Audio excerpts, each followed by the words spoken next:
Hi Scott. Again, the key rule here is to always put on your remote first. Before you plug in your quadcopter, all these buttons, make sure that they are basically in the up position or down, however you want to look at it. But I always say, I call it the back position. This has to be down, that's always in the middle, and that's always set to 0, 0, 0, 0. So if you bump one of these, you'll notice it goes to 4. If you bump it some more, go to 8 and 12. If you bump them back again, it'll go to 0. And notice when you go to 0, it makes a little beep beep, because that's the default position. So those must always be in 0. If not, all it'll do, it'll might lean a bit to the left or a little to the right, because they've all been calibrated to absolute 0.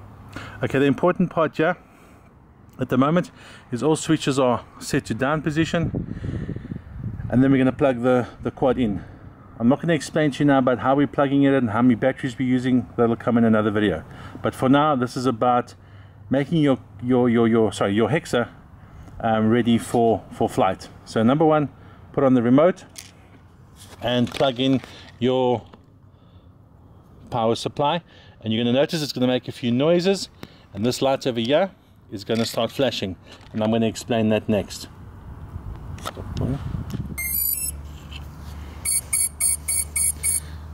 Please take note of this light over here.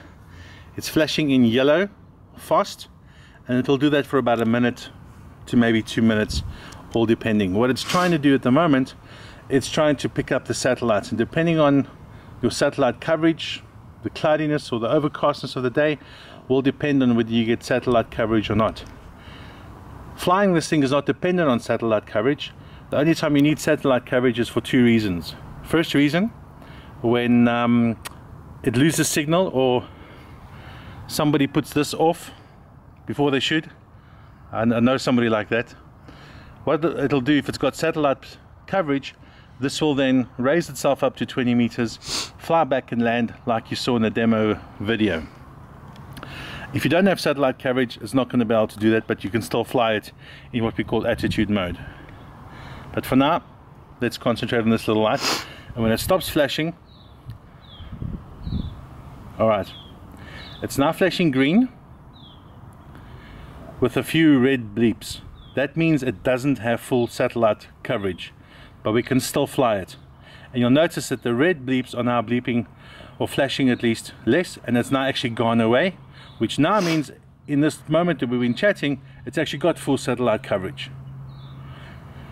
I'm going to show you now how easy it is to take off in what we call attitude mode, and then we'll go to the next video with regards to the calibration. And now you'll notice it's starting to flash red again, so the satellites keep coming and going, but it's pretty good for now. Alright, the lights have stopped flashing. This button here is determining the mode that we're flying in. When it's fully down, it's in manual mode. I do not advise you ever fly it in that mode until about a year from now when you're a pro. The mode that I want you to always fly in most of the time is in the middle position, which is attitude mode. You'll now notice, if we look at the light, it's now flashing yellow.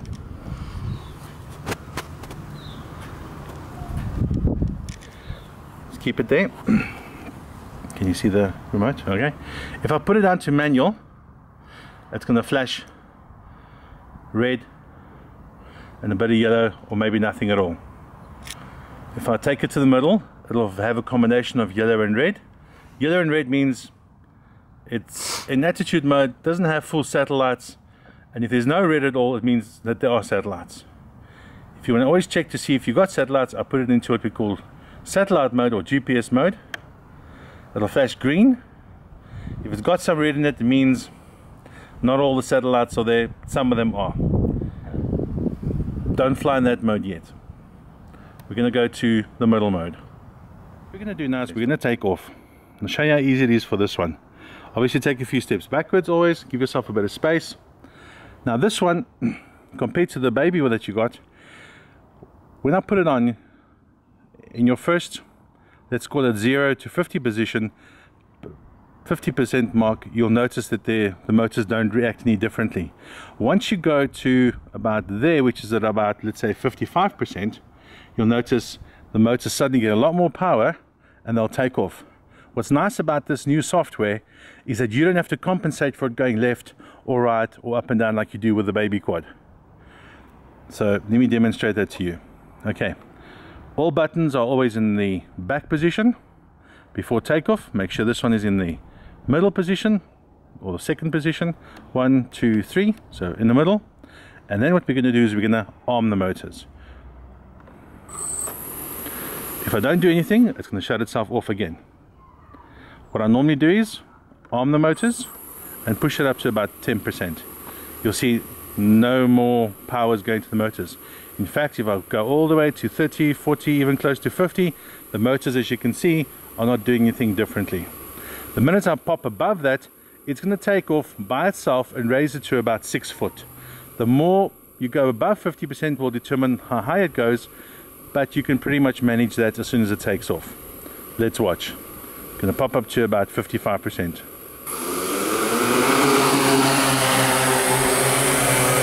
Try to keep me under control. And as you can see, it's raised itself up, and all I'm doing now is I'm gently keeping it either left or right, because now it'll be susceptible to the wind and nothing else. But it's in basically balancing itself, and that's all because of the attitude mode. So I'm going to come and land it again and do that again. Arm the motors, put it up to about 10%, just so they don't shut off on safety mode. I'm going to now raise it to above 50%, and the minute you hear the motors get more power, you literally have to do nothing else. It'll raise itself. So let's go to about 55%. And there she goes, gently, a bit more power, getting a bit high. And all I'm doing now is I'm going left, right, as you can see.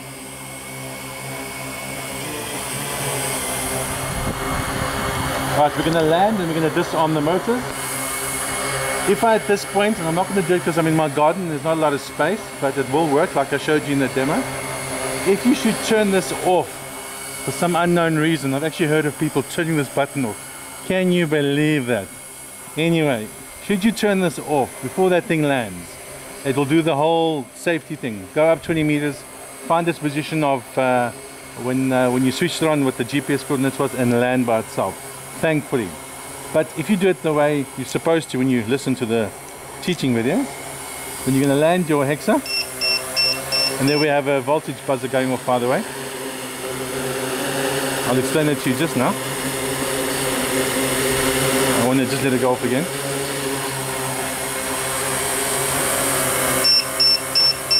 Okay, that's a voltage buzzer, and I'm going to explain that to you just now, Scott.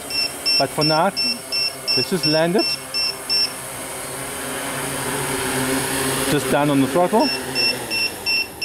And you'll notice the motors aren't going off, but they did. They actually put themselves off. If they didn't put themselves off, all you would need to do is press inwards. Now they're going on because they were off, but vice versa is true. So let me just show that to you. Arm them to go on, and down to the middle to put them off. Thank you.